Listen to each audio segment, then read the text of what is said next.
everybody, and welcome to another edition of Speaking Of. I'm Steve Weissman, the InfoGov guy at Holly Group, and I'm thrilled to be joined today by Bryant Duhon, content marketing consultant, longtime friend of the show, who has a ton of experience in the information spaces, and thus is uniquely qualified to talk today about how to propagate our information governance messages throughout your organization, either to get it moving in the first place or to reinforce things you've already done. This kind of communication is what content marketing is all about, and not coincidentally, it's key to IG success. So that's why Bryant's here, to tell us how to help win people's hearts and minds and call them to action. Otherwise, it gets that much harder to do information right. So Bryant, welcome, and thanks for spending a little time with us. Thanks, Steve. So as always, it's good to talk to you and be here. Give us 17 words about my reference. I'll let you say it instead of me reading your bio, which I don't have to do because we've known each other forever. But right. you actually do have a ton of experience in the information space.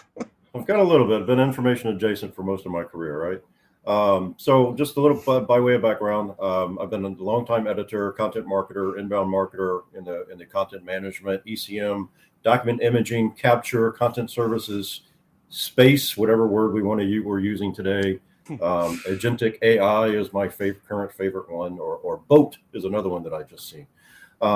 Regardless, as Steve said, I've got a lot of experience in content marketing, and I found that actually being an editor was a great entree into being a content marketer, as the whole goal is to create and share content that's useful for your audience. And of course, in our case, we're talking about an audience. Well, I guess it's like any kind of content marketing. We talk about an audience, air quotes. Right.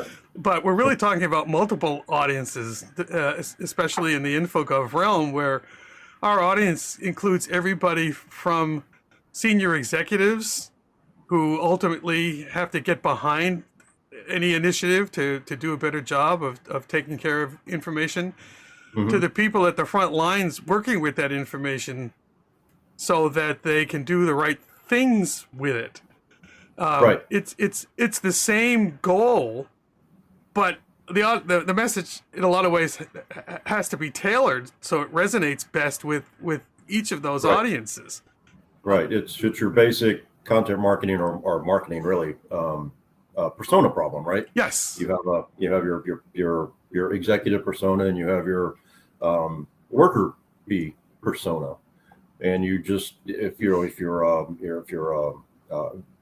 creating content in this space as an information governance vendor or consulting group, obviously you need to know who your target is, who's giving you the money, where your money is coming from.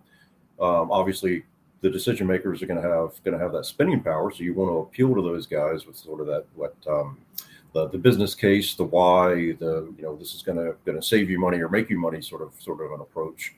But at the same time, you also need to capture the lower end, the influencer guys, with sort of the flip side of that message is of what's in it for those guys is that it's going to make my professional life easier. How am I going to do it? And then hopefully between the two of those messages, they bubble up. You don't get any put if you sell into a company, you've already got buy-in from the lower end. You've obviously have buy-in from the C level. And maybe they meet in the middle, and you get a nice, perfect implementation, as they all are, right, Steve? Well, I was going to say, when was the last / first time you saw that? We live in hope. Yes, we do. That's a town in Pennsylvania, I think, or is that New Hope? I guess. No, that's Star Wars. But we digress. All right. Let's talk a minute about this notion of personas. I mean, I went to marketing and PR school all those many years ago, and we would talk about that. In that context, it was more consumery than businessy in terms of developing these personas. Knowing what you know, which is a lot, about people in organizations that would be the one charged with making information governance happen, what kinds of advice would you have for the person charged with making InfoGov happen as they try to engage with these various audiences? Are there particular Oh, tricks to getting inside the minds? Any kind of tools or exercises? you mean from the standpoint of getting into the getting from an information governance professional, what they should look for in the vendor marketing, or vice versa? Well, What? we can talk a little about vendor marketing. I'm thinking more in terms of selling it internally. Oh, So, yes, yeah, because, okay, and just yeah, by way of context, almost, I'll dare say, every engagement that I do results in some kind of frustration to greater or lesser degrees hmm with my client, the point person within the organization, saying, I can't get people on board with this. right. There's a lot of pushback. They don't want to do it. They don't understand why. I've explained it 100 ways from Friday, which I know isn't the expression, but tomorrow's Friday, and I'm looking forward to it. Um, so I So spent a this lot of is time coaching them in terms of, well, how would I, to use the phrase, market this kind of content internally to the people I need to have engaged to make this happen. yeah, that's kind of that gets into sort of that change management Yes. question, which we've talked about a little bit off and on over the years. And I'm not a change management expert, though I do think obviously change management is a huge piece of any technology implementation. And my opinion is sort of, it's like that piece that's always overlooked. Hey, training. We don't need to do any training. People will just pick it up on their own, right? So setting that issue aside, um, I think I think it boils down to a communication problem. I think, That's and why you're that is, here. that is say it over and over and over and over again until you are sick of repeating it. And right about that point, that's when your audience is starting to get it. And this applies external, internal, whatever. It seems to me that a couple things. A lot of people sort of give lip service to sort of that internal communication. Personally, I've never seen anyone do this, or I know that people have, but I've never like read in any detail about this. But treat it like a marketing campaign. Literally, I mean, it's an internal marketing campaign to get people to use a piece of technology that I'm assuming you've sunk a fair chunk of change into. Has always struck me as it would behoove you to figure out how to get your people to use this thing, take advantage of it, to deliver the business value that you want out of it, right? So, from a marketing standpoint, I would approach it. I would approach it as a marketing problem. Okay, you know you know who your personas are. You've got a little bit, Patty over there in development is a little bit cranky. She doesn't respond well to being berated. Paul over here is happy-go-lucky. You can tell him whatever he wants to do, and he's going to do it. So you got a little bit of an advantage there. But I would pull together, like you would, like I almost think of it as like a content marketing plan. Here's the thing that's coming. Here's why it's going to be good for you, and then here's how you take advantage of it, and more importantly, here's how it's going to make your life better. Whether that could be, it's going to be initially, it's going to be, it's going to take some time and pain to figure out how to do a new process or learn a new tool. Fine, suck it up, Buttercup, just do it. I think there is a little bit of element of that because I've been the guy in a company having to learn a new tool, and it's like, I don't want to do this. But at some point, it's the tool. Suck it up, Buttercup. Use it, right? Just part of life. And then it's just, and I lost my train of thought there a little bit with the suck it up, Buttercup part. But it's just keep pounding the message home. Oh yeah, and the third thing is, this is how we're going to use it. And explicitly tell people how to use it. Show them how to use it, because that's, as we said a few minutes ago, that's really one of the biggest failures. Sort of that lack of training, that lack of communication. Hey, your life is going to change. Here's how it's going to change for the better, and here's how to change. A lot of times, the frustrations that I hear from our point person or the point team is, Mm-hmm. "Gosh, I'm so sick of hearing myself talk."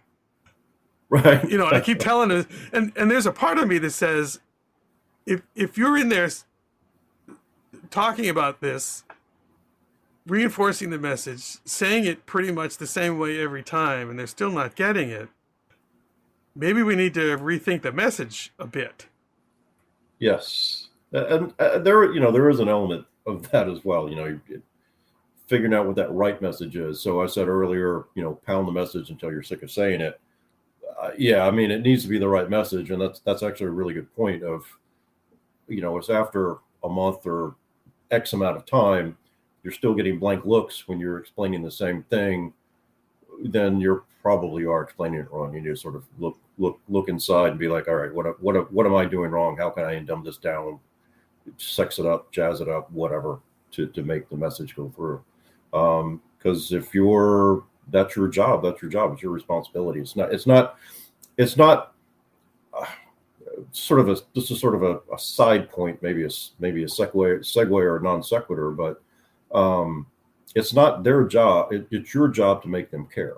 It's not their job to sort of care automatically, which is coincidentally, I think Steve has heard this. Steve has heard me tell this to vendors. No one cares about you. It's your job as a marketer to make them care.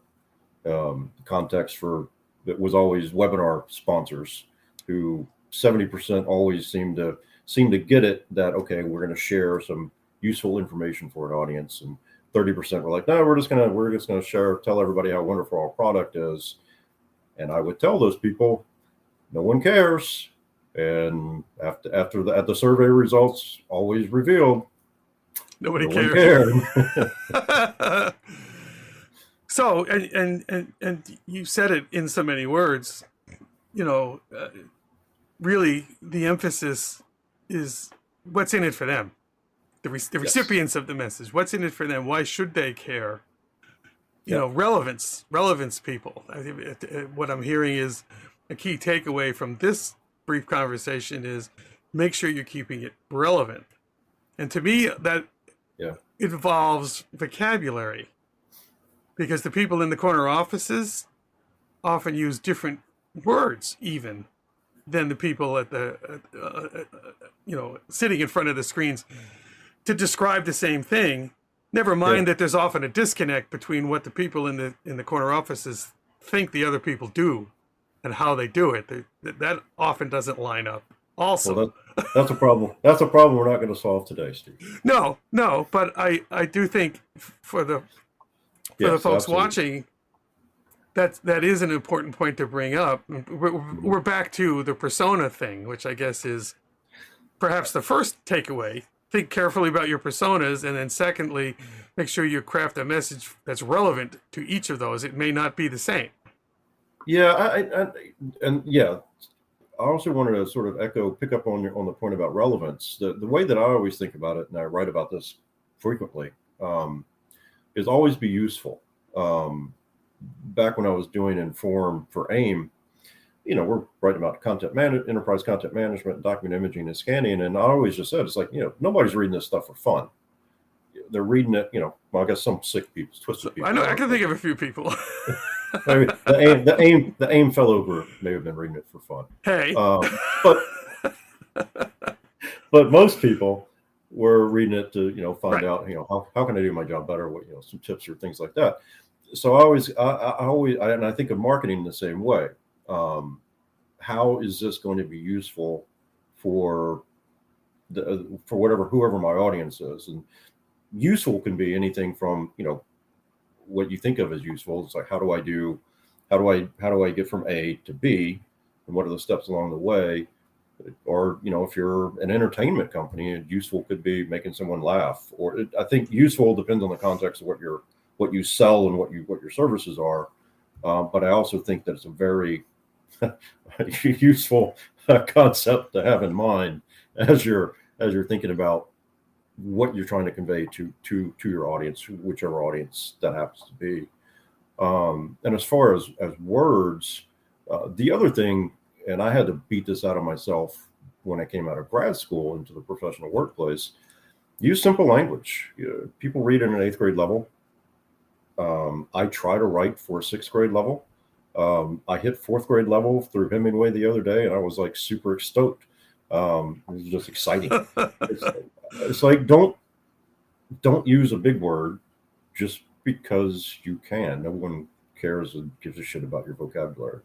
Use a small, simple word. Be concise. Be clear. Be simple. Use simple language. don't confuse people. Talk to your internal marketing department. See if you can get a little bit of time from them to have them help you clarify your message. If not, maybe consider going out and hiring someone. Say, we're going to create an internal marketing campaign for to try to figure out how to, move hearts and minds and communicate effectively. That might be a valuable use of fairly not a lot of money to even do that for fairly large return, I would think. You talk about going to the marketing department, and immediately what comes to my mind, and I suspect other people's minds, is, oh, I can use AI for this. That's pretty much what I thought you were going to say. Yeah. In all honesty, I use ChatGPT and Claude the most, and I'm still figuring each out. In a rough sense, ChatGPT is great for. You could just put in a simple prompt like create me a communication strategy for making the case for my information governance implementation. Write me craft a couple of messages that are going to resonate with the C-level. Craft me a couple of messages that are resonate with the worker bees. Obviously, you need to fine tune that a little bit, but it's something as simple as that will give you probably about 80% of at least the structure that you need, and then you can just go through and fill in the blanks. Because a content marketing strategy for, if I were to do one for Steve, or if I'm going to do one for myself, or if I'm going to do one for an information governance company, the basic steps are the basic steps. The magic is in the words and pulling and trying to figure out, okay, how do you make that connection between need and what you're selling and what the customer wants, and sort of make that connection of giving them exactly the knowledge that they need to make a decision, and hopefully that decision is to buy something from you, right? Or to get on board with an IG practice, or to get on board with an IG practice, or whatever you are selling. But the other thing, the other reason to write yourself is writing is thinking. Mm-hmm. So if you just outsource your thinking about a blog post or a white paper or whatever to whatever generative AI engine you're using, you're skipping that not knowing part in your own head. So you're kind of cheating yourself as well. You're eliminating in some way you're eliminating knowledge from your own brain. Which seems self-defeating in the long run, but what do I? I really like that. And by the theory of transitivity, I'll put your comment with one of my own favorite saws. So writing is thinking, courtesy Bryant Duhon, Esquire. And for me, I've always said, and the thinking is the work. Yeah. The thinking is the work. Before you get too far down the path, what do we want to do with our information and why and all that stuff, you really need to think it through. It's another one of mine, right? What business problem you're trying to solve, and let's start there and think through what role does information play in that problem, and what are the problems that are stemming from information. I wouldn't even say mismanagement, because it may not be terrible, but you find ways I can make it better. It's it's like what, 80% a cookie cutter approach, but it's that 20% that really is where the magic and difference happens. Yeah, and you just said the same thing about the marketing. So. Oh yeah, absolutely. I mean, marketing is ain't rocket science. I mean, it's not changed. It's how do I convince someone to pay attention to me, to hopefully give me money down the road.